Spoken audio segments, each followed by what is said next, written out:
Buenas noches a todos, bienvenidos a Casa de México Virtual. Hoy tenemos el orgullo de presentar este libro de Juan Villoro, que es la recopilación de sus obras de teatro y se llama La Guerra Fría y otras batallas con dos escaramuzas. Juan, bienvenido y los dejamos en manos de Alberto Vicente. Yo voy a estar aquí atrás, pero aquí los acompaño. Bienvenidos a todos. Bueno, pues muchas gracias, Susana, por acogernos en vuestra casa, esta vez virtual, aunque estoy seguro que haremos cosas presenciales de nuevo y sin tardar mucho, porque la verdad es que los mensajes son cada vez más esperanzadores y conozco a gente que ya está haciendo cola para ponerse la vacuna, aunque todavía no han llegado. Así que espero que pronto podamos también abrazarnos y demás. Bueno, se acaba de morir otro libro de la estantería. Si sigo así voy a acabar con toda la edición y pronto podremos tener una segunda edición, Juan. Bueno, yo soy Alberto Vicente, me presento brevemente, director editorial de Punto de Vista. Y la verdad es que estamos, en Punto de Vista, estamos muy contentos de poder acoger y de tener esta complicidad con Juan y de que nos haya permitido poderle publicar su obra dramática. La verdad es que nosotros empezamos la colección de teatro hace 2 años, más o menos, aunque llevábamos pensándola mucho tiempo más, y Felipe Díez, que es el director de la colección de teatro, siempre puso a Juan en la lista inicial y dijo, tenemos que conseguir a Juan. Tenemos que conseguir a Juan porque es fundamental para nuestra colección. Y afortunadamente, gracias a la generosidad de Juan, pues lo hemos conseguido y estamos muy orgullosos de que pertenezca ya a nuestro catálogo. Bueno, hoy vamos a estar, aparte de yo mismo, va a estar Guillermo Eras, que creo que no, bueno, ninguno de los que estamos aquí, de ellos tres, que son más famosos que yo, requieren presentación, pero bueno, Guillermo es director, dramaturgo, productor, gestor, creo que lo ha hecho y lo sigue haciendo, porque no he visto persona más activa en el mundo del teatro que él y ahora lo tienen un poco constreñido y sin viajar, lo cual yo creo que hasta le pone de mal humor. Pero él siempre está haciendo cosas, o sea que contamos con él, que además ha sido el prologuista de este libro tan fantástico y conoce muy bien la obra de Juan. De hecho, la conoce tan bien que ha dirigido una de sus obras y bueno, seguro que en el futuro vamos a ver más cosas, ¿no? Bueno, a Jorge, muchísimas gracias por siempre estar ahí pendiente, siempre que te llamamos siempre nos dices que sí, o sea que voy a aprovechar ya que pues para pedirte más cosas incluso, ¿no? Así que yo, vamos, encantado, me encanta tenerte aquí, veo que tienes una buena biblioteca detrás o es de las de mentira, no sé si... Es un montaje. Es un montaje, me parecía. Lo había visto por los POSIT que no daban el... ¿Vale? Así que qué bien que estés aquí con nosotros acompañándonos y sé que te une también una amistad con Juan, o sea que es todo maravilloso. Y bueno, Juan, pues es que decir algo de ti a estas alturas yo creo que ya también sobra un poco porque leerte el currículum no merece la pena. Pero lo que sí que te quiero decir es que toda esta aventura empezó precisamente cuando presentaste tu último libro aquí en Madrid, el del Vértigo Horizontal. No sé si lo recuerdas, pero quedamos habíamos hablado anteriormente por mail, etcétera, pero quedamos ese día precisamente que presentabas el Vértigo Horizontal para conocernos personalmente y yo, bueno, fui con intenciones de convencerte, supongo que más o menos hice bien mi papel porque después ya te fichamos y estuvimos allí tomando un café antes de la presentación, etcétera, y después Estuve en la presentación, evidentemente, del Vértigo Horizontal, estaba tu otro editor español y, bueno, y la nueva editora, Silvia Sesé, etcétera, etcétera. Estaba Jorge también. Y recuerdo en un momento que cuando estaban hablando dijeron, bueno, Juan no necesita presentación, cronista, novelista, cuentista, incluso creo que dijeron que habías escrito una constitución, no sé si entera o solo un trazo, pero no dijeron dramaturgo. Y yo me quedé con aquello y dije, pero ¿y por qué estos señores no conocen, o sí conocen, pero no la recuerdan tanto, ¿no? Porque la verdad es que las dramaturgias de Juan son maravillosas y creo que están a un nivel muy alto. Claro, cuando ya Juan cuenta con la ventaja de tener pues una trayectoria muy importante literaria, y eso evidentemente él creo que le ha ayudado mucho a presentar las dramaturgias que tenemos aquí. Pero es verdad que no es lo habitual. Creo que se acaba de caer otro, ya estamos por la tercera edición, Juan. Así que dije, esto cuando presentemos el libro lo pienso decir, que a todo eso de que ya eres, también eres dramaturgo, porque desde luego no eres una persona que ha escrito de repente una obrita de teatro por ahí, sino que ya hay un corpus muy importante y que nosotros estamos encantados de dar a conocer esa faceta tuya que quizá todavía es menos conocida, pero que estoy seguro que después de la publicación de este libro muchos se van a fijar en ella, ¿no?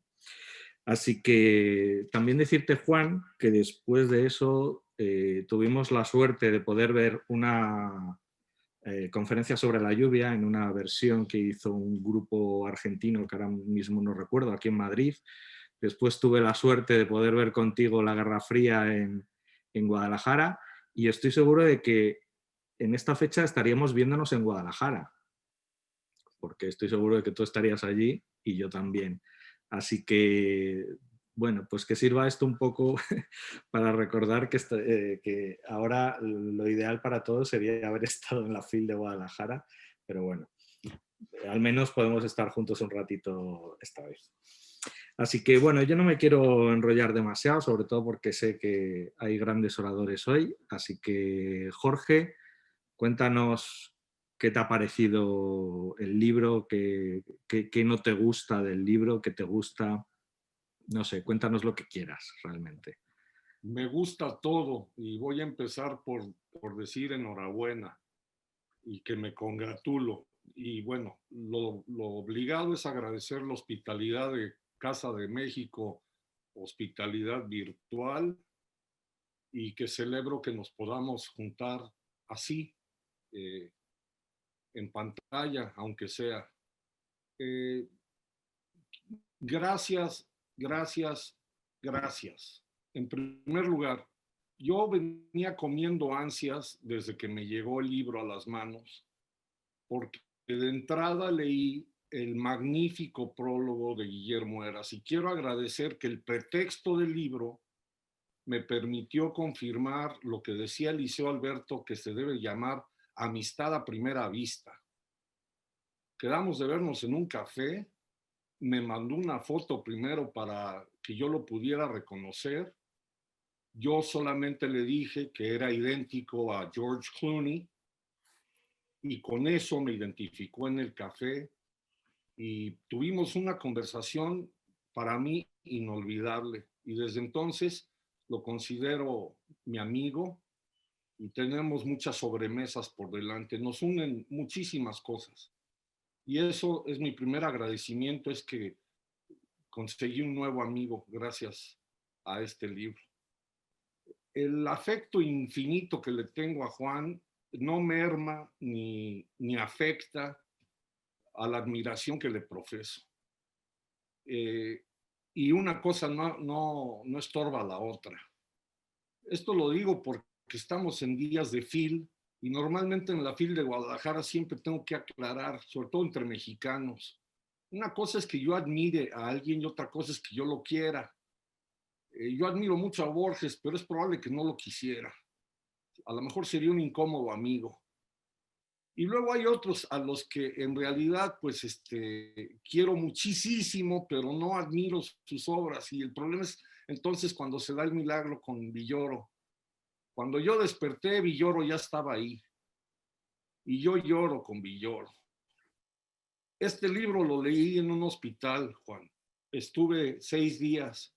Lo sabes porque en el momento en que ya no me dejaron salir de urgencias, que yo fui simplemente a que me tomaran la presión, resulta que descubrieron que ahora soy diabético y yo nunca había tenido antecedentes de eso. Y el nivel de azúcar que alcancé me impedía poder volver a casa. Y yo dije, tengo que regresar para avisarle a mi hijo y para avisarle a Juan, pero lo dije como si el doctor supiera quién eras. Y cuando se quedó así, le dije, perdón, Juan Villoro, es un amigo, es como, a ver, tengo que avisar. El hecho de haberte avisado entonces permitió que en la maletita que pude hacer para irme y darme de alta voluntariamente me llevara mi ejemplar. Y entonces leí las obras apuntalando un vicio que tengo que casi nadie sabe. Me gusta mucho leer teatro, porque he ido muy pocas veces a ver teatro. Y desde niño es por el afán de que yo siempre quería que me dieran un papel en las obras escolares, y cuando no me lo daban, yo me aprendí el papel para demostrar que yo podía ser mejor actor que Billy o un nefasto que se llama John Fish, que si nos está viendo, yo crecí en Estados Unidos, entonces espero que ahora sean bilingües mis amigos y entiendan que hay papeles, hay roles que me sé todavía de memoria para ganarles el escenario. Dicho lo cual, lo primero que tengo que mencionar, Juan, es que en una de las noches de la nueva insulina, que es un mareo al que se está acostumbrando mi sangre, se me apareció un fantasma, y ese fantasma es Jorge Ibargüengoitia. Ibargüengoitia nos une. Si tú supieras lo orgulloso que está de tu obra como dramaturgo, porque ya sabíamos que como cuentista, incluso a Jorge le podemos exigir que nos quedó a deber muchos cuentos, porque solo tenemos un volumen de cuentos. Contigo, yo espero que periódicamente sigas abonando el relato breve. Como novelista, Ibargüengoitia se fue de este mundo dejando inconclusa una novela. Tú como novelista, periódicamente nos estás refertilizando el gusto que tenemos cuando te avientas el aliento largo. Carajo, pero es que cada vez que estás cuajando los diálogos en el escenario, no hallaba yo palabras para contextualizar lo que eso significa para la literatura. Y gracias al prólogo de Guillermo, ahora lo entendí. El prólogo es un pequeño curso en contextualización teatral. Es un pequeño manual como biombo para entender lo que significa para ti, y si no es que para todos los dramaturgos, el impulso por poner en escena algo que no se puede quedar solamente en párrafos, que es la manera en que leí las obras, a las cuales no he visto en escena. No he visto todas, pero he visto una en versión mexicana y en versión española que me gustó tanto que desde entonces estoy tratando de parecerme a Mario Gas. Voy a encanecer más y más para hacer Gas. Y voy a usar silla de ruedas en algún momento, no lo dudo. Me tocó una versión en castellano en Barcelona. Yo pensaba que iba a estar en catalán. Fue un viaje inolvidable y fue una madrugada también entrañable que pasamos en un hospital. Y luego en la esquina de un hospital, viendo un partido de fútbol de hacía años, que lo estaban repitiendo, y los que veíamos el partido lo vivíamos como si fuera en tiempo real. Eso era en el mundo pre-pandemia. Ahora, en tiempo real, yo estaba en un hospital escuchando los quejidos de los demás, con un pavor por el contagio, y con una admiración por los trabajadores sanitarios, a los cuales traté de aliviarles los momentos en que me atendían contándoles en dónde iba la obra. Uno de los párrafos de la conferencia de la lluvia me lo eché con la batita, sin considerar que estaba la parte de atrás abierta. De manera que di un pequeño espectáculo de glúteo que alegró a la enfermera, en ese momento en el que se hace un elogio de Sherezad.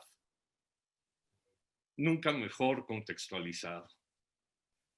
Empiezo o más bien quiero terminar por el principio. Gracias por el libro, por la tipografía que es preciosa y el papel que huele divino. Haz un perfume que se llame Punto de Vista. Y así vas a contagiar a muchas editoriales. Espero que en el futuro, cuando escampe la pandemia, podamos ir por las calles y que la gente pregunte, ¿y tú qué traes? Y habrá el mamón que diga, Alfaguara. Pero habrá el otro que diga, yo uso Punto de Vista. Aftershave. Me encantó todo. No tengo de veras nada en contra de la edición ni del color de la portada. Y me uno a una petición que hace Guillermo Heras en el último párrafo del prólogo. Sí estamos esperando una obra de teatro, Juan. Una obra de teatro porque tú eres de los pocos que le da tanta emoción y sensibilidad a una emoción tan inteligente como la entiende Valdano, tan problemática como la biografía de Maradona, tan entrañable como la cara de Pelé a los 17 años. Celebro mucho también el diálogo con Jorge Durati. Quiero suponer que las preguntas te las mandaron y que respondiste por escrito, aunque no dudo de que hablas así, porque me consta que eres capaz de improvisar con puntos suspensivos, punto y aparte, y luego metes un paréntesis invisible. Carajo, qué manera de hablar para un hombre que se dedica a escribir. Me encanta la radiografía que hiciste de ti mismo. Sirve de pasto para la autobiografía que algún día has de cuajar, pero sirve también de alimento para quienes te queremos tanto. Yo me siento privilegiado de verme reflejado en casi todos los párrafos, incluyendo la despedida de tu tío o la partida de tu padre o el antecedente de tu mamá en esa casa que luego se volvió la casa del presidente electo. Tus raíces en el teatro están fincadas en que siempre has sabido iluminar el escenario por donde andas, y yo, que te quiero tanto, tengo que admitir el día de hoy que hoy te admiro muchísimo más de lo que te quiero, porque hay una parte de mí que dice, pinche Juan, cada semana el artículo que cuaja es insuperable. Cada vez que publica un cuento son personajes de cuento. Cada vez que hace una obra de teatro se vuelven palpables. La inteligencia al servicio del escenario. A lo mejor, me permito decir, que los filósofos ya entendieron que uno de los mejores espacios para transmitir su filosofar es el teatro del mundo, y no solamente los ensayos filosóficos, si acaso los ensayos teatrales. Yo celebro que ya tengo en mis manos lo que llevas de tu obra. Espero los siguientes volúmenes conforme vayas cuajando más éxitos, y enhorabuena a Punto de Vista, que también quiero meter el paréntesis. Me encanta tu manera del envío. Cada vez que alguien está pensando en este libro, se cae el libro del estante y se va en una banda magnética a las manos del lector que lo está esperando. Enhorabuena a todos. Muchas gracias, Jorge. Muchas gracias por lo que... Voy a tomar nota del... Sabes que ya existe realmente las colonias que huelen a tinta y a papel, pero yo voy a estudiar el tema para patentar la nuestra propia, porque creo que eso tiene mucho futuro. Totalmente. Imagínate el acantilado. Bueno, es verdad, ha señalado Jorge bien que hay otro Jorge en el libro, que es Jorge Dubati, con el que seguro que vamos a hacer alguna otra presentación en algún momento, bueno, hizo un diálogo con Juan que nos ha permitido conocer efectivamente muy bien el pensamiento de Juan con respecto al teatro. Guillermo, ¿qué nos cuentas tú? Hola, ¿qué tal? Buenas tardes, buenos días allí en México, ¿no, Juan? Y bueno, como tú has dicho antes, quizá si estuviéramos los tres solos, estaríamos hasta la madrugada hablando y hablando, porque somos además de interesados en la lectura, interesados en la narración oral. Incluso creo que podríamos formar un trío divertido para escenarios de diverso tipo. Pero sí, la verdad es que creo que aquí lo bueno de hoy es escuchar a Juan. Por lo tanto, yo voy a hacer algunas reflexiones que tienen que ver, en primer lugar, de verdad, gracias no solo por la publicación del libro a los editores, tanto a Alberto como a Felipe, sino por esa pasión que he encontrado. Nos conocemos hace muy poco, hace año y medio, algo así, 2 años, por el teatro y por publicar teatro, algo que no es que esté muy de moda, porque aunque nosotros los dramaturgos, incluso en la Asociación de Autores de España, tenemos un lema que es: el teatro también se lee, porque creo que la lectura fomenta algo para mí maravilloso, que es que cada lector sea un director de escena. Cada director toma ese material, como creo que nos decía Jorge, y ve esos personajes, los convierte en referentes actorales de cualquier tipo o de su vecino. Pero creo que la lectura no va a ser posible, como diría, superarla por otras cuestiones, pero lo que es cierto es que todo dramaturgo, todo autor teatral, lo que quiere ver es sus criaturas, que él ha pensado de una manera, pero verlas en un escenario real con unas actrices, unos actores de carne y hueso que transiten ese texto. A Jorge y a todos, creo, porque veo que a lo mejor no lo sabéis, lo siento, Juan, voy a dar yo la exclusiva antes. Como le reté en el prólogo a escribir una obra sobre fútbol, una pasión que nos une, cada vez para mí menos pasión, porque creo que el fútbol se está convirtiendo en otra cosa, pero es otro debate. Pero ha escrito una obra ya en los últimos meses que ya me ha escrito. Que ha escrito y que ya me ha mandado, y que no vamos a tener más remedio que en esa segunda antología que vamos a hacer sobre dramaturgia del fútbol y teatro, que ya va a salir la primera, que vosotros habéis tenido la osadía también de encargarme una antología, pues espero que Juan nos deje publicar esa obra. En La Guerra Fría y otras batallas, con 2 escaramuzas, me precio de creer que las 2 escaramuzas se las propuse de alguna manera a Juan en un restaurante que él me llevó, que es encantador, allí en Coyoacán, y que de alguna manera nos ha servido para fundir mucho más nuestra amistad, también con otros grandes, por ejemplo Luis de Tavira, que fue el que me lo presentó en un barcito que había en la Plaza de Santa Catalina, allí también en Coyoacán.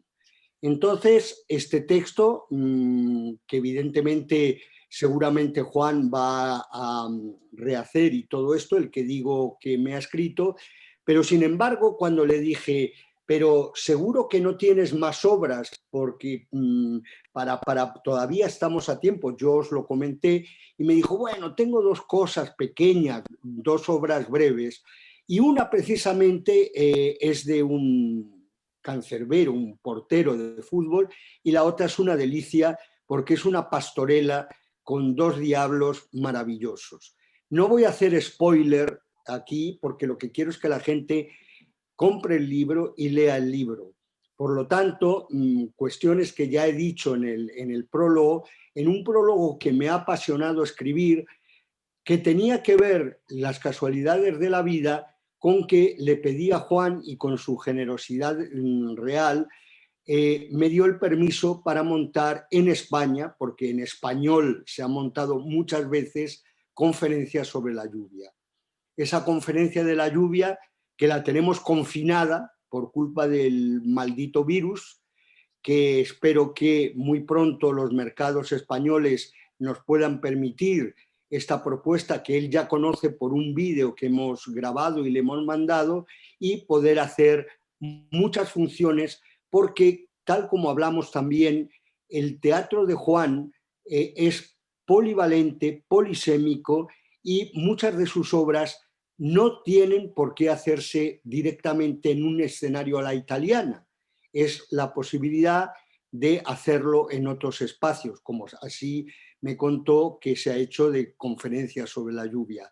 Esa es mi ilusión, no solo ir a espacios canónicos, digamos, sino recorrer librerías, también se podría hacer en una librería, ¿por qué no?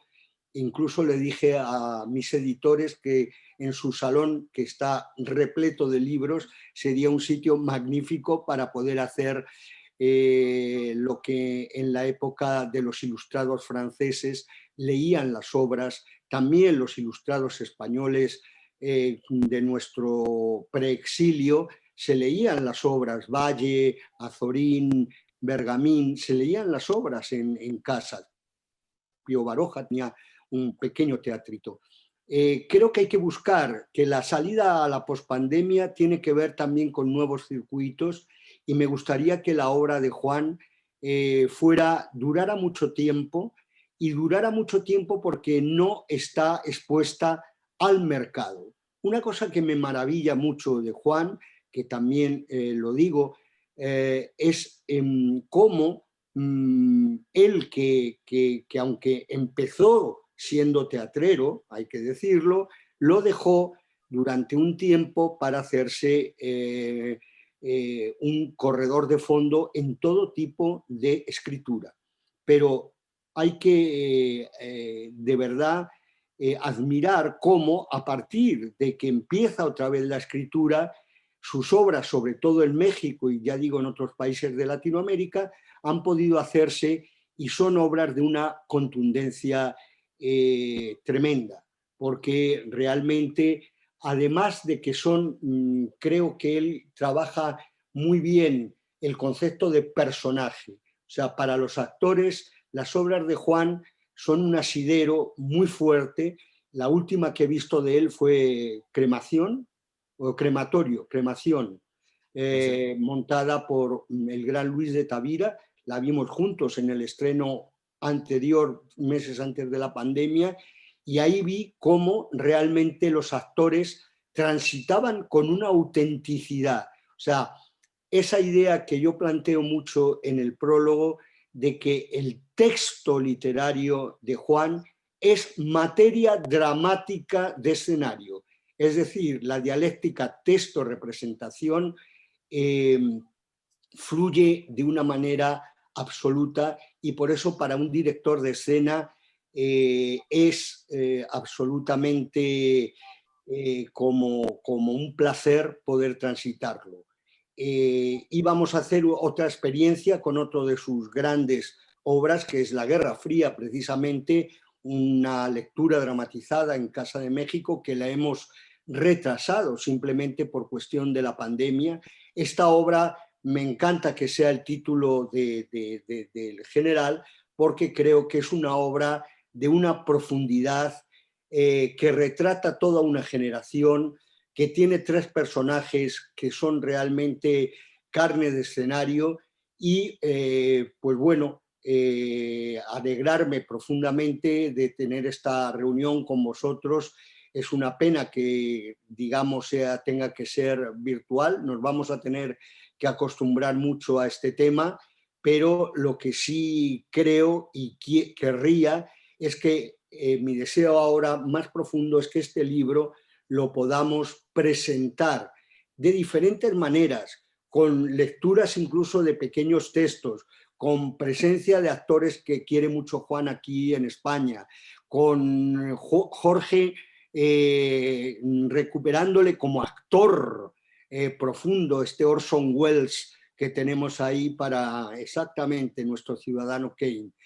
Y bueno, como he visto que entre las fotos que se entreven en lo de Jorge está uno de mis mitos también, y que de alguna manera aparece en conferencias sobre la lluvia, que es Pessoa, terminar precisamente diciendo que Juan Villoro es un gran poeta.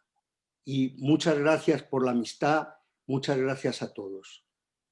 Bravo. Gracias, muchas gracias, de corazón. Muchas gracias, Guillermo. A silenciar. Bueno, pues después de estas palabras solo nos queda ya por fin poder escuchar a Juan, del que me alegro enormemente poderlo ver por lo menos aquí en la televisión. Y Juan, como ves, estamos aquí todos, mucha gente que te admiramos, que te queremos y que estamos, en nuestro caso, muy orgullosos de tenerte en el catálogo. Y efectivamente espero que no sea el último de los libros que publiquemos contigo, pero por favor, todo tuyo. Hombre, muchísimas gracias, muchas gracias a todos. Cuando yo era niño y había una fiesta, me traían regalos. Yo no estaba acostumbrado a recibir regalos todo el tiempo y recuerdo que en la noche no podía dormir, abrumado por la sensación de tener todos esos juguetes, que quizá no eran tantos, pero para mí eran muchos, y que no sabía qué hacer con ellos y de alguna manera me sentía comprometido ante todos los que me lo habían dado, de tener entonces una vida absolutamente ejemplar para poder sentirme merecedor de esos juguetes. Y ahora me siento más o menos igual con estos regalos que me han dado en las presentaciones. Y quiero agradecerle primero que nada a Susana por su hospitalidad en la Casa de México, un espacio extraordinario. Por supuesto a Felipe y Alberto de Punto de Vista por esta edición. Editar teatro es verdaderamente una proeza. En México tenemos una editorial con la que yo publiqué una obra que lleva el elocuente título de El Milagro y se dedica precisamente al teatro. Es un milagro poder editar teatro porque aunque hay gente como Jorge que disfruta leyéndolo, sabemos que no es un género que tenga mucha salida en el mercado, de modo que yo agradezco muchísimo que hayan tenido el atrevimiento de insistir en el teatro con mis obras. Guillermo Heras, bueno, me ha dado pruebas de amistad múltiples porque escribió el prólogo del libro, que realmente pone en contexto mis obras, como decía Jorge Hernández, y aparte de eso, ha hecho un montaje maravilloso de conferencias sobre la lluvia, prepara otro de la Guerra Fría, y por si fuera poco, acaba de presentar este libro, de modo que estoy en deuda múltiple con mi querido y admirado Guillermo. Yo lo conocía en México por sus montajes, porque él tiene una larga relación con nuestro país, ha hecho montajes tanto con estudiantes como con la Compañía Nacional de Teatro, trabajando en esta actividad múltiple de pedagogo, director y de alguna manera difusor general de la pasión teatral. Entonces es un privilegio trabajar con él y tenerlo como amigo. Y Jorge, pues una gente que me ha acompañado en la vida, colega mío de muchos años ya, y pues feliz de que una vez más haya tenido la amabilidad de acompañarme. Recuerdo que estábamos en la ciudad de Guanajuato, de donde es él y su familia, cuando yo le entregué una primera versión de mis obras de teatro. Entonces, desde el principio ha sido un testigo muy, muy solidario, gran conocedor taurino, suele llevar pañuelos blancos o verdes a las obras, no siempre le entienden en el foro lo que está indicando como juez de plaza, y me ha acompañado en esa condición como amigo, pero también como el juez riguroso que siempre es y que uno espera, aunque creo que en muchos casos su enorme corazón hace que sea más generoso conmigo de lo que quizá yo merezco. De modo que, bueno, estoy feliz y me cuesta trabajo decir cosas con tranquilidad porque todo esto compromete también a los nervios. Contaré brevemente algunas cuantas cosas. Ha sido muy bueno poder tener un diálogo con Jorge Dubati, que la gente de teatro sabe que es desde la cultura argentina quien tiene el radar más extenso del teatro. Prácticamente no hay edición importante de obras de teatro en Argentina que no lleve un prólogo, que no haya sido compilada por Jorge Dubati. Entonces, haber tenido un extenso diálogo con él fue muy fecundo. Fue un diálogo en donde yo quería explicarme un poco a mí mismo, pero también necesitaba de un interlocutor y debo decir que me ayudó mucho una amiga argentina, Laura Fobio, profesora e investigadora teatral de Córdoba, Argentina, también leyendo las respuestas, porque le dije, no quiero hacer un discurso que quede nada más en lo autobiográfico y lo anecdótico, sino tratar de transmitir ciertas ideas que tengo sobre el teatro sin que esto sea un ensayo, y Laura Fobio me ayudó mucho en eso. Entonces, un poco en ese primer panorama, yo hablo de mi pasión temprana por el teatro, porque fue mi primer acceso a la literatura, primero en el Centro de Teatro Infantil que dirigía mi madre, un espacio público, gratuito, en donde los niños podían hacer obras, y yo naturalmente, como hijo de la directora, estaba obligado a participar en todo, porque era también la manera que tenía mi madre de cuidarme, de no dejarme con una canguro.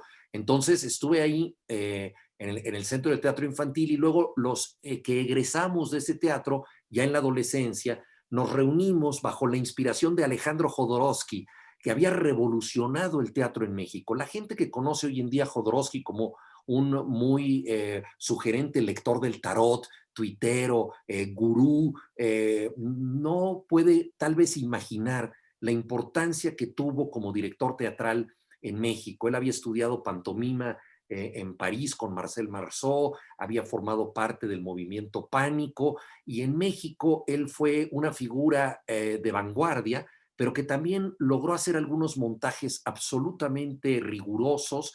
Muchas veces pensamos que la vanguardia es mera experimentación, que es para gente que tiene más problemas que talento y las expresa a través del happening o del performance. Creo que Alejandro fue el pionero del happening y del performance, o uno de los pioneros en México, pero también hizo montajes extraordinarios de Strindberg, de Kafka, de Gogol, especialmente algunos monólogos de él, como Diario de un Loco, de Gogol, tuvieron una fortuna impresionante. Y él también, ya en la era de Acuario y con todo el movimiento hippie de por medio, hizo una obra que tal vez es la menos afortunada de las suyas, pero la que más conectó con mi generación, que es El juego que todos jugamos. Inspirado en esta obra, el grupo de actores ya adolescentes al que yo pertenecía, hicimos una pieza de creación colectiva que se llamó Crisol. El primer trabajo remunerado que yo tuve en el teatro, perdón, en la cultura en general, fue como actor teatral en el Teatro Comonfort de la Ciudad de México. Nos pagaban semanalmente tan poco dinero que el sobre que me daban nunca contuvo billetes, solamente contenía monedas. Entonces era una especie de propina, y ese fue mi primer salario en la cultura. Y pensé que yo continuaría escribiendo teatro, pero todo el mundo sabe las dificultades que enfrenta un joven actor, un joven director. Hay que contar con una escenografía, un productor, apoyo, toda esa galería de obstáculos que se presentan es compleja. Mencionaba Jorge a un autor que veneramos él y yo, Jorge Ibargüengoitia, guanajuatense como Jorge y tocayo de él. Pues bien, él empezó su trayectoria como autor dramático y francamente se desinteresó de una profesión que lo ponía ante predicamentos como el siguiente. Él decía, las marquesinas de los teatros mexicanos nunca tienen letras suficientes para poner un apellido tan largo como el mío, Ibargüengoitia. Entonces ni siquiera su nombre podía llegar a la cartelera. De manera famosa él dijo, tengo facilidad para el diálogo, pero no para sostenerlo con gente de teatro, porque siempre acababa peleado con el escenógrafo, con el iluminador, con el director, con el productor. Era un desastre. Entonces él dijo, es demasiado lo que yo tengo que luchar para ver mis obras en escena. Y siendo un muy buen dramaturgo, prefirió pasarse a la narrativa. Yo me acobardé mucho antes, sin dar la batalla, y descubrí la ficción, especialmente el cuento. Empecé a escribir narrativa y mantuve una especie de pasión secreta por el teatro. Iba mucho a ver obras. me encontraba ahí a gente de teatro, rara vez a gente que viniera de la narrativa, porque curiosamente los géneros suelen separarse, o al menos lo están ahora, y entonces yo nunca veía compañeros que escribieran novela o cuento en las obras, y traduje también algunas piezas, especialmente para un director polaco que vivió en México, Ludwig Margules. Pensamos en hacer adaptaciones juntos, esto nunca llegó a buen término, pero estaba ese fantasma en la cabeza. Viví yo 3 años en Alemania, que es uno de los bastiones del teatro, y vi muchas obras, y ahí en Alemania leí una biografía o historia intelectual del cosmos, escrita por Arthur Koestler, que se llama Los Sonámbulos. Va desde los caldeos hasta Einstein. Es una fabulosa narración de cómo se interpretó el universo. Y ahí narra la historia, el pleito terrible y por otra parte muy fecundo que tuvieron 2 astrónomos, Tycho Brahe y Johannes Kepler.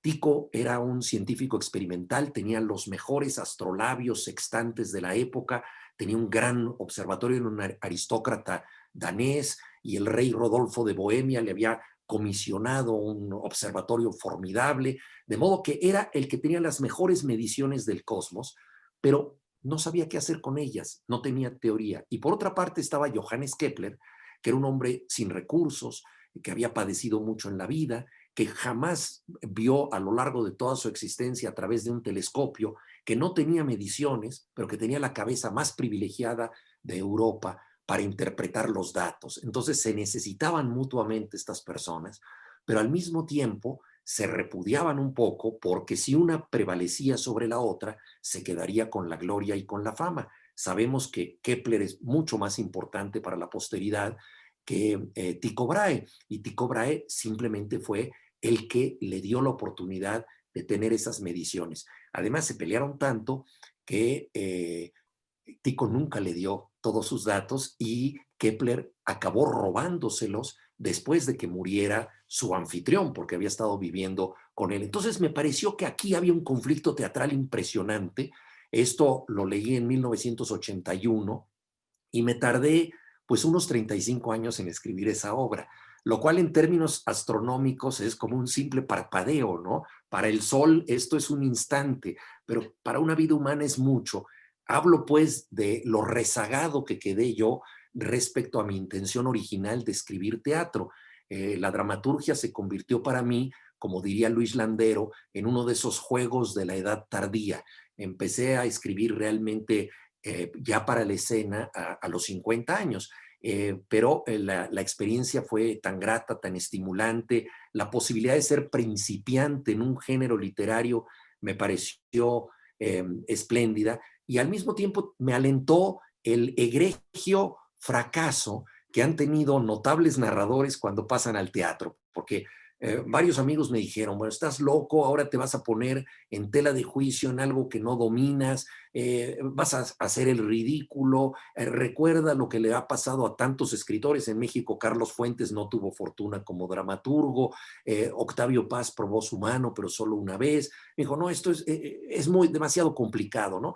Y yo me acordé del precedente de, entre muchos otros, de Henry James, que él era un autor de gran reputación, pero que no tenía muchos lectores, y admiraba mucho a la gente que podía llenar los teatros en Inglaterra, que siempre las grandes noticias de Inglaterra se han dado en el teatro, y Churchill dijo famosamente que Inglaterra ganó la guerra porque no cerró los teatros durante los bombardeos, ¿no? Esa capacidad de asociar a la gente a través del teatro es formidable, y Henry James quería probar un poco de esa gloria, siendo ya un novelista consumado, y empezó a escribir para la escena, y tuvo un fracaso rotundo, ¿no? El día de su primer estreno, en vez de quedarse a ver la obra porque estaba muy nervioso, se fue por las calles de West End a ver una obra de Oscar Wilde que le pareció fatal, pero que tenía grandísimo éxito con la gente. Dijo, no puede ser que la gente aplauda esto. Regresó al teatro donde terminaba su propia obra justo a tiempo para ser abucheado por el público. Entonces dije, bueno, si eso le pasó al inalcanzable Henry James, me puedo lanzar a la piscina aunque no haya agua. Fue lo que hice de la mano de Regina Quiñones, que dirigió mi primera obra. Y bueno, gracias a la complicidad de ella, de muchos otros directores, de traductores que luego lograron que las obras se pusieran en otros lados, pues ya pude encontrar un camino que al mismo tiempo ha sido un aprendizaje, porque cada obra implica algo diferente. Todas estas que se han reunido bajo el título de La Guerra Fría en la editorial Punto de Vista, sufrieron notables cambios durante los montajes. Yo creo mucho en el diálogo con los actores, con los directores, en ver lo que está ocurriendo en escena. Estoy convencido de que uno escribe la obra en un planeta donde el día tiene una duración determinada, donde la atmósfera es de un tipo, donde la gravedad tiene ciertas condiciones, y luego cuando la obra llega a la escena, ese es otro planeta. El día dura distinto, la atmósfera es diferente, el peso de la gravedad es otro, y entonces las cosas se tienen que ajustar, y he aprendido mucho en el montaje, en poner a prueba la obra con los actores, y esto desde luego también trasladado a otros montajes que se han hecho en sitios diferentes, de modo que algunas de estas obras ya se habían publicado en México y en algún otro lado, pero ya para la edición de Punto de Vista se vieron beneficiadas por los cambios que yo podía hacer, ciertos cortes, ciertas cosas que provenían de los distintos montajes que se habían hecho. No puedo hablar de todas las obras, menciono rápidamente algunos temas. Una de ellas se llama El filósofo de Clara y tiene que ver con el mundo en el que yo crecí, porque mi padre era filósofo y todos sus amigos eran filósofos, y esta es una obra que es una especie de comedia de la neurosis. Yo creo que hay problemas emocionales y errores sentimentales que solamente tienen y cometen personas muy inteligentes. Hay una manera particularmente sofisticada de ser idiota. Y eso lo han demostrado a lo largo de su vida notables pensadores que no han sabido lidiar con sus emociones, que no han sabido lidiar con sus afectos, que han tenido los problemas íntimos más absurdos y que al mismo tiempo han hecho teorías formidables. Entonces, ese retrato de ese mundo es una especie de comedia negra, una comedia de la neurosis, y tiene que ver con la filosofía, ¿no? Recuerdo que mi padre en una ocasión se enojó cuando yo dije que un filósofo había declarado algo, y él me dijo: un filósofo nunca declara, un filósofo solo razona. Yo le dije: bueno, pero ¿qué pasa si arrestan a un filósofo? Tiene que declarar ante la policía. Me dice: pero ¿por qué van a arrestar a un filósofo? Dije: porque cometió un crimen. ¿Y qué clase de crimen? Yo no sé, no, un crimen intelectual, dije yo, ¿no? Y entonces ese fue el germen presionado por mi padre de la obra, ¿no? Está también la que ya de alguna manera mencionaba, esta disputa entre Tycho Brahe y Johannes Kepler se convirtió en La desobediencia de Marte. El título proviene de que la órbita de Marte es la más difícil de calibrar, porque es el planeta que más altera la velocidad en su recorrido. Entonces, muy mañosamente, Tycho le dio la órbita de Marte, las mediciones que tenía, a Kepler, y le dijo: a ver si la descifras. Kepler pensaba que las órbitas eran circulares porque era muy religioso y creía que la forma perfecta de la geometría era el círculo y que Dios solo podía trazar círculos.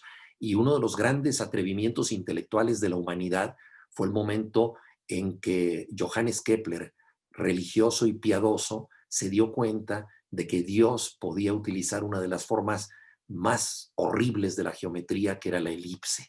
Y entonces él dijo: Dios mío, Dios traza elipses, esto es aberrante, pero es Dios, tengo que respetarlo. Y bueno, entonces de esa pugna surgió la obra La desobediencia de Marte, en donde decidí escribir en dos tiempos, porque finalmente el mundo de 1600, que es cuando se encontraron estos astrónomos, me quedaba muy lejos, y entonces hice una obra desdoblada que tiene que ver con lo que ocurre en ese momento, pero también lo que le pasa a los actores que están representando a los astrónomos, es decir, del pasado vamos al presente, y de lo más lejano, la deriva de las galaxias, vamos a lo más próximo, que son los problemas íntimos que tenemos. Y en ocasiones la gente que está a nuestro lado es tan compleja como el más distante de los planetas y tan desconocida como él. Entonces, la obra contrasta esto, y luego está este monólogo, Conferencia sobre la lluvia, que es la historia de un bibliotecario que va a dar una conferencia, se desvía, como en aquel famoso sketch de Chekhov sobre los daños que hace el tabaco, empieza a hablar de otras cosas y habla de sus de sus amores, de sus lluvias, de muchas otras circunstancias, y confiesa lo que está diciendo. Y claro, el gran truco o la gran pregunta de un monólogo es ¿a quién está dirigido? ¿Por qué alguien habla solo? Y eso no lo voy a revelar, pero es, digamos, el enigma que está al final de Conferencias sobre la lluvia. Luego, La Guerra Fría, en cuyo montaje ya trabaja Guillermo Heras, tiene que ver con un momento que yo viví en Berlín Oriental, porque yo estuve 3 años en esa ciudad durante la Guerra Fría, pero la verdadera Guerra Fría que ocurre es la relación de pareja, ¿no? Los problemas que tienen 2 mexicanos que han llegado a Berlín siguiendo la estela de Lou Reed, que hizo ese maravilloso y muy dramático y muy oscuro disco Berlín. Todo esto surgió de un proyecto de Andrés Lima, que le pidió a distintos dramaturgos que hiciéramos fragmentos para un homenaje a Lou Reed cuando él murió. Ese proyecto se llamó Desde Berlín, y lo que hicimos los distintos dramaturgos fue escribir más de la cuenta, como suele ocurrir, esperando que el director Andrés Lima tomara en cuenta todo lo que habíamos hecho. Y cuando vi la obra, un espléndido montaje de Andrés, que llevaba el nombre de Desde Berlín, me di cuenta que había otra obra potencial, y esa fue La Guerra Fría, pero surgida pues del impulso de este gran director español. Y que trata un poco también del mundo del rock a través de un rockero mexicano que llega a Berlín en ese momento en que es una ciudad muy contracultural durante la Guerra Fría, cuando se están instalando los cohetes de mediano alcance que pueden llegar sin aviso de Alemania al Pacto de Varsovia. Es un momento muy candente de la Guerra Fría, y en ese momento de destrucción aparente o posible del planeta ocurre esta muy dura relación entre una actriz y un rockero mexicanos que están tratando de encontrarse a sí mismos muy lejos de su patria en Berlín. Entonces, pues estos son, bueno, y luego está Cremación, que es una obra, una cremación de un cuerpo, bueno, dependiendo del cuerpo, pero básicamente una cremación dura lo mismo que una obra de teatro, ¿no? 1 hora y media por ahí. Entonces, a mí me pareció que había un tiempo dramático en los 2 sentidos de la palabra dramático muy claros en una cremación, ¿no? Que es justamente esa disolución de un cuerpo, y es la historia de 4 hijos que están discutiendo en la funeraria la muerte de un ser querido, que es la muerte del padre, los ha reunido, y la muerte de alguien así, siempre un examen de conciencia, y mientras dura la cremación, en lo que llegan las cenizas, ellos están explorando quiénes fueron para su padre y quiénes son para ellos mismos, ¿no? Esa es esta obra. Pues es lo que yo podría decir, y un comentario final, desde luego, sobre los tiempos que corren, la pandemia. Yo creo que si algo nos ha revelado este aislamiento es lo mucho que necesitamos el contacto presencial con la gente, lo mucho que necesitamos los actos de presencia como los que organiza Casa de México, y por supuesto esos actos de presencia que solo se cumplen en el teatro. La comunión es esencial. Yo recuerdo en el discurso del premio Nobel, Mario Vargas Llosa, que ha practicado casi todos los géneros, decía que él, como espectador, la emoción más fuerte que ha tenido en su vida es la del teatro, porque es cuando se da ese vínculo instantáneo entre lo que se dice en escena y lo que se siente, la famosa catarsis, esa liberación emocional. Cuando funciona es extraordinaria, y creo que la necesitamos. Necesitamos ritos, necesitamos comunión, necesitamos actos de presencia, y yo hago votos porque todos los que hablamos de teatro, escribimos teatro, soñamos con el teatro, podamos reunirnos muy pronto frente a un foro. Muchas gracias por este regalo. Muchas gracias a ti, Juan.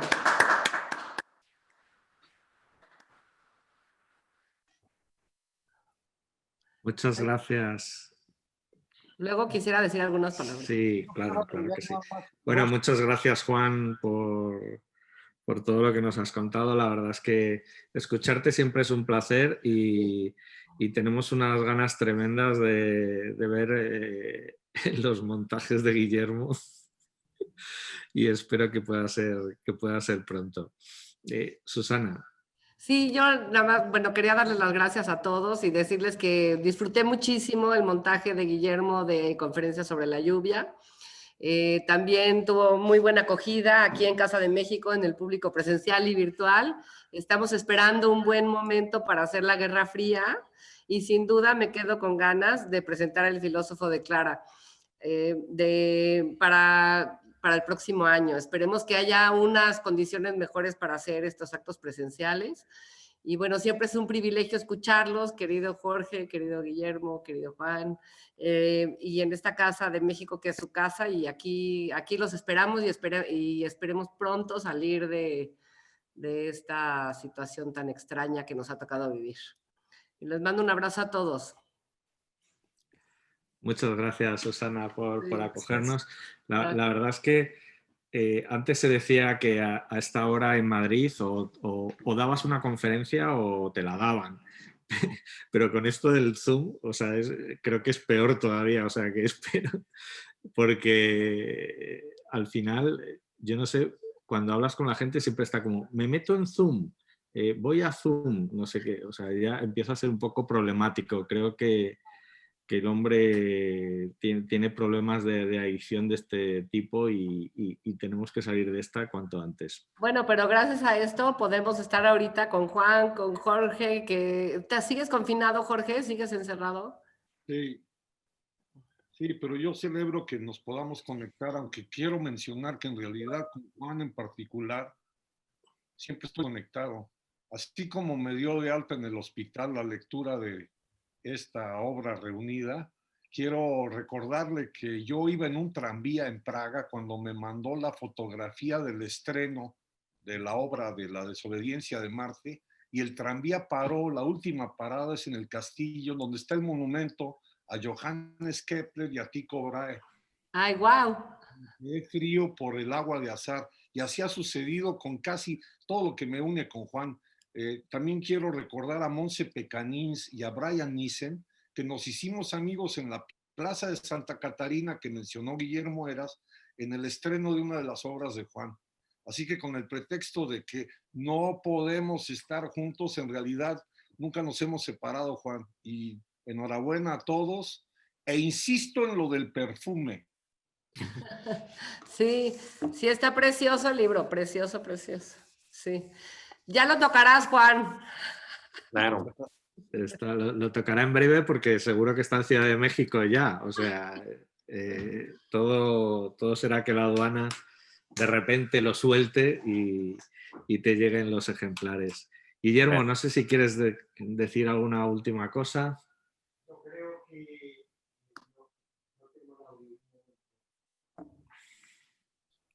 no, yo creo que hemos coincidido en algo tan necesario como las últimas palabras de Juan, también Jorge de alguna manera lo ha dicho, de la necesidad que tenemos y determinados animales llamados racionales de juntarnos para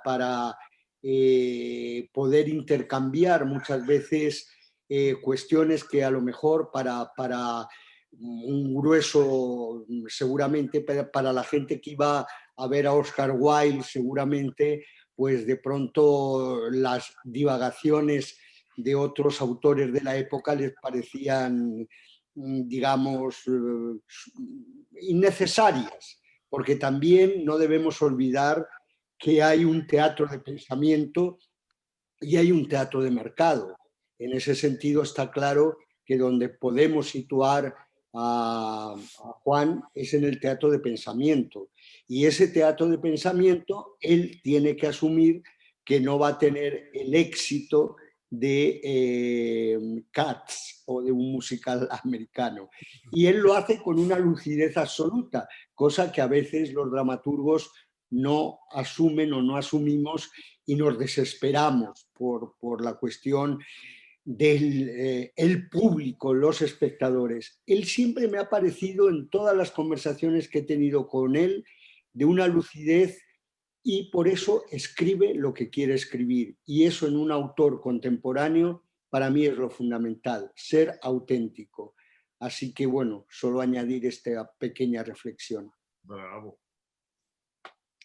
Juan, no sé si quieres... No, pues nada más darles las gracias a todos. Yo creo que hay un panorama muy, muy claro del libro y la voluntad de volvernos a reunir presencialmente y de ver las obras montadas por Guillermo. Claro que sí. Y aquí los esperamos también. Que sea aquí, Juan. Claro, claro que sí. Por lo Gracias menos por unas, todo, por lo Susana. menos unas, así como es este espacio, no es tan grande, pero bueno, aquí ya saben que es su casa y que aquí te esperamos siempre y a ti también, a todos. Y me encantó esta edición y no la he leído, pero la voy a leer. Gracias Bueno, a todos y gusto en saludarlos. Hasta luego. Chao, luego. gracias.